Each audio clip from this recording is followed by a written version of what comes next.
So you've been learning all about Georgia O'Keeffe and her beautiful flowers.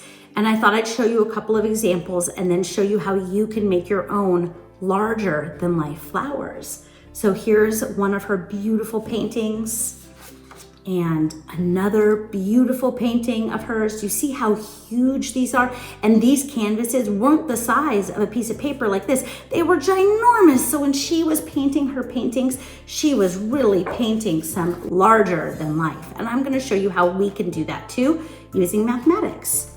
Here is my finished product. This is mine, and I'm going to take you back in time and show you how I made it. So we're going to do our Georgia's Beautiful Flowers, where we're going to take this small flower and enlarge it to fill this whole paper. And you already took your measurements earlier with your group, and now it's time to take that math that you did where you multiplied the flower and made it larger, and now we're going to draw it. So I have my flower here, and I'm going to use that as my model, but I'm going to mostly just start with the inside. So my interior of my center of my flower would be 5 centimeters. So I'm going to just start on my page, and I already am going to warn you right now that this will end up being bigger than your paper, probably. So I'm going to go 5 centimeters and one way, and then I'm going to go 5 the other way like this, and now I've got kind of a T shape. But I can take this T and turn it into a circle. So this is how I'm going to draw my circle. So I drew 5 this way, 5 that way, and I'm going to create the center of my flower like that.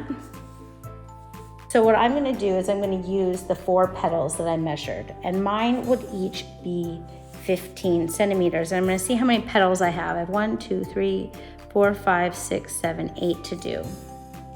So I'm going to start, and I'm just going to draw a line out to here, and then I know that'll be one of my petals. And what I didn't happen to do is measure how the distance across is. You could do that if you wanted to be super exact.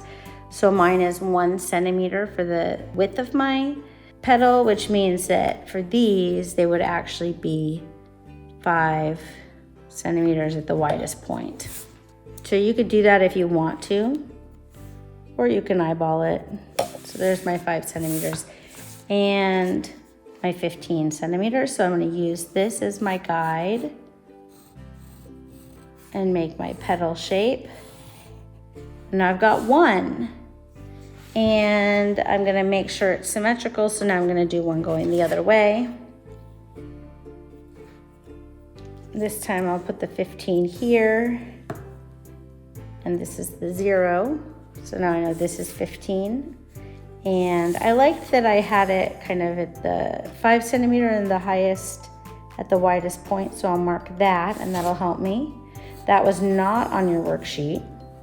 I'm just doing that to make sure that mine are pretty exact. If you want to do that, you can. So now I've got like this one and this one.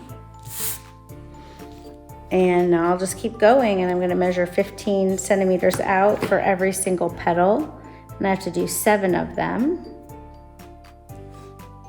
So there's 1. And I want to make sure they're all going to fit too. And what's going to happen here, I want to show you, because as we get to these points, my ruler actually only goes to like 14.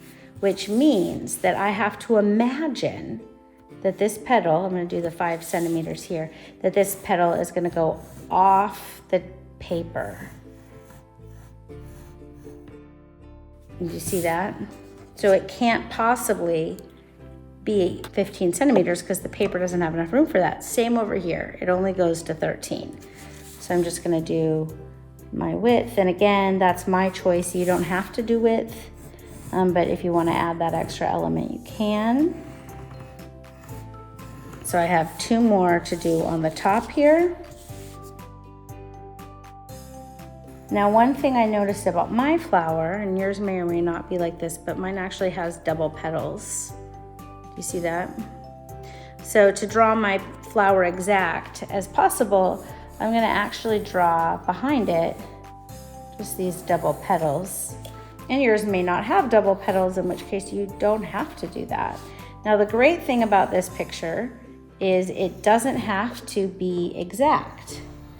Once you've done the measurement, you can use your imagination to do the next steps. Sometimes I've seen people, if they want to, they could do an enlargement of a different size. So maybe instead of doing 5 times bigger like we did here, you want to do another one that's only 2 times bigger, and you could do that over here. So maybe I'll start with that. And if I did twice as big, I would multiply every petal by 2. So our center was 1 centimeter, and now it'll be 2 centimeters. And that means if our petals, I don't remember what they were, 3 centimeters. So 3 times 2 is 6. So I would do each one to the 6. And the width of these would be 2 because it's double. And then I could make another little one if I want. And so this would be a flower that is 2 times bigger than this one. And so to fill up some of my space, I think I'll do that, and then we'll color it in. So for the next part of this, the coloring in part, you can choose to use colored pencils or paint. You should have all of those supplies available to you. I actually decided to use crayons, and the reason I like crayons for this is they cover really easily, and they allow for you to mix your colors a little bit. And I wanted to talk about that because you don't have to stick to this color, whatever color your flower is.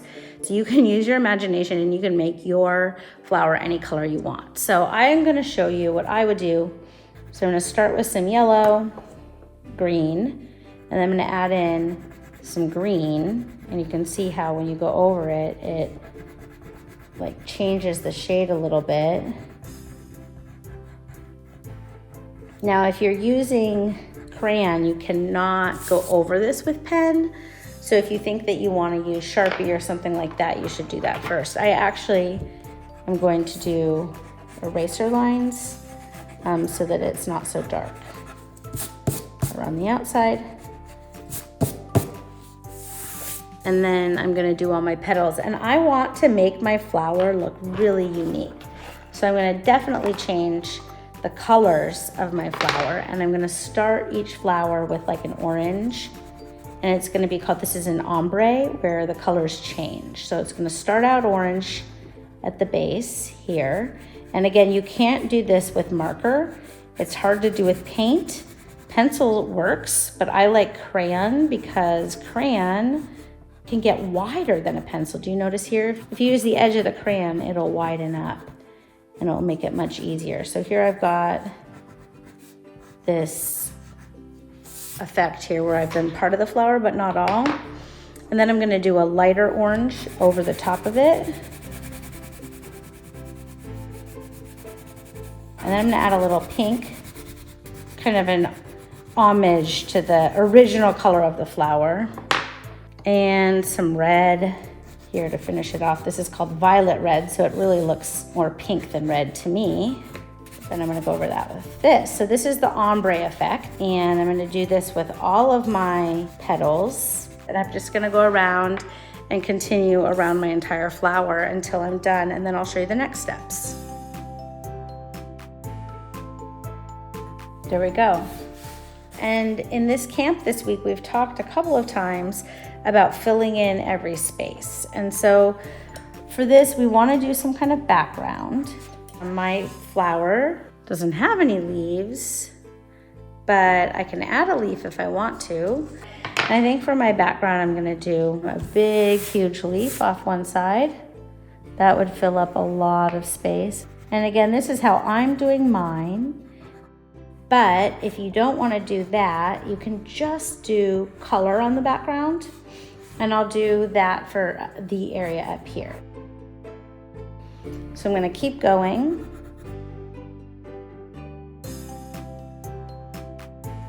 And there we go. Check it out. I'm pretty pleased. I think it looks amazing. Look at all that variety and variation in the petals. Here's my original flower.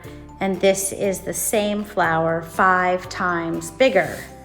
So that is what this looks like. This is a flower 2 times bigger.